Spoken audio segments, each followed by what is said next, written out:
ছাত্ৰ ছাত্ৰীসকল ক্লাছ 4 যিসকল ছাত্ৰী ক্লাছ 4 আছে আৰু নেৰিটছৰ এক্সাম দিবা যেটো north east regional institute for talent search exam এই এক্সামটোৰ কাৰণে ইম্পৰ্টেন্ট কেইটামান কুৱেশ্যন লৈ আছো সাধাৰণ জ্ঞানৰ ইতিমধ্যে বাকিখিনি আলোচনা কৰিছো বাকি পাৰ্টখিনি যদি কোনো চোৱা নাই তেতিয়া চাই ল'ব আৰু এই এক্সামটোৰ কাৰণে ইতিমধ্যে আমি ইবুক প্ৰস্তুত কৰো আৰু বহু ল'ৰা ছোৱালী ইবুকখন লৈছে য'ত প্ৰিভিয়াছ ইয়াৰ কুৱেশ্যন পেপাৰ আছে কেৱল আছামিজ মিডিয়ামৰ ষ্টুডেণ্টখিনিৰ বাবে সুবিধা হ'ব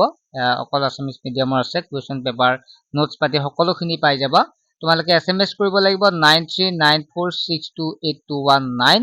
কল কৰাতকৈ এছএমএছ কৰিব কাৰণ আমাৰ ক্লাছ বিলাকো চলি থাকে কল কৰিলে বহুত সুবিধা হয় 9394628219 এই নম্বৰতে এছএমএছ কৰিলে হ'ল পেমেন্ট কৰিব লাগিব মাত্ৰ 39 টকা 39 টকা পেমেন্ট কৰাৰ লগে লগে আমি PDF টো দি দিম আৰু তাতে সকলোখিনি পাই যাবা যিসকল ছাত্ৰী ইচ্ছুক হয় WhatsApp নম্বৰ এছএমএছ কৰি ল'ব পাৰিব আছামিজ মিডিয়ামৰ কাৰণে সকলোখিনি পাই যাব এতিয়া প্ৰশ্নখিনিলৈকে আহিছো আমি সাধাৰণ জ্ঞানৰ ইম্পৰ্টেন্ট প্ৰশ্ন মানস ৰাষ্ট্ৰীয় উদ্যানখন অসমৰ কোন জিলাত অৱস্থিত আৰু ইয়াৰ এনসাৰ দি চাও তেতিয়ালে বাক্সা জিলা অপচনত বাক্সা আছে কিন্তু কেতিয়াবা চিৰাঙো থাকিব পাৰে চিৰাং আৰু বাক্সা থাকিব পাৰে গতে চিৰাং আৰু বাক্সা জিলা দুইখনতে অৱস্থিত হয় মানস ৰাষ্ট্ৰীয় উদ্যান 2 নম্বৰ প্ৰশ্নটোলৈকে আগবাঢ়িব পাৰো বৃহত্তম নদীদ্বীপ যদি মাজুলী হয় তেন্তে ক্ষুদ্ৰতম নদীদ্বীপ কি হ'ব উমানন্দ হ'ব ইয়াৰ শুদ্ধ উত্তৰ ঠিক আছে আমি ডাঙৰ সবতকৈ ডাঙৰ নদীদ্বীপ নদীৰ ভিতৰত নদীৰ মাজত থকা দ্বীপটো হৈছে মাজুলী আৰু আটাইতকৈ সৰুটো হ'ব উমানন্দ মামণি ৰয়ছম গোস্বামীৰ ছদ্মনাম কি হ'ব তেখেতৰ নাম হৈছে ইন্দিৰা গোস্বামী হ'ব নাম মামণি ৰয়ছম গোস্বামীৰ ছদ্মনাম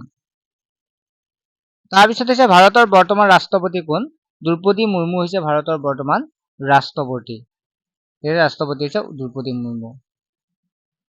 নেক্সট প্ৰশ্নটো আছে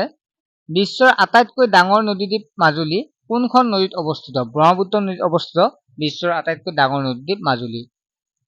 ব্ৰহ্মপুত্ৰ নদীত তীব্ৰতা কি নামেৰে জনা চাংপো বুলি জনা যায় 5 নম্বৰ খটো হ'ব শুদ্ধ উত্তৰ ভাৰতৰ ৰাজধানী ক'ত অৱস্থিত নতুন দিল্লীত ভাৰতৰ ৰাজধানী অৱস্থিত আমাৰ ৰাষ্ট্ৰীয় গীত জনগণৰ ৰচয়িতা কোন ৰবীন্দ্ৰনাথ ঠাকুৰ ঐতিহাসিক শৰাইঘাটৰ যুদ্ধ কেতিয়া সংঘটিত হৈছিল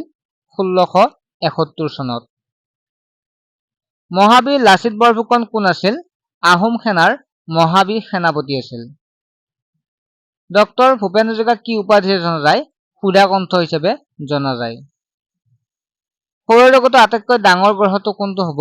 ইয়াৰে বৃহস্পতি হৈছে সৌৰজগতৰ আটাইতকৈ ডাঙৰ গ্ৰহ তাৰ পিছত প্ৰশ্ন হৈছে পৃথিৱীৰ আটাইতকৈ ডাঙৰ মহাসাগৰ কোনখন প্ৰশান্ত মহাসাগৰ মানৱ শৰীৰত মুঠ হাড়ৰ সংখ্যা প্ৰায় কেইডাল 206 ডাল হ'ব ইয়াৰ শুদ্ধ উত্তৰ কম্পিউটাৰ আৱিষ্কাৰ কাক বোলা হয় চাৰ্লছ বেবেজে কম্পিউটাৰ আৱিষ্কাৰ কৰিছিল ছাত্ৰসকল এগিতে আছিল 15টা ইম্পৰ্টেন্ট প্ৰশ্ন লৈ আহিছিলো তোমালোকে এই প্ৰশ্নকেইটা পৰীক্ষাৰ কাৰণে চাবা আৰু যদি ইবুকখন আছে তেতিয়া সোনকালে আটাইখিনি পাবা কাৰণ সময় যদি বহুত নাই গতিকে তাতে ভালেখিনি একেলগে চাব পাৰিবা ঠিক আছে যদি পিডিএফ হিচাপে পাবা তে পিডিএফ হিচাপে পাবা কোনো ছাত্ৰতে ইচ্ছুক হয় তেতিয়া হোৱাটছএপত এছএমএছ কৰিলে হ'ল ঠিক আছে নেক্সট এটা ভিডিঅ'ত লগ পাম বাই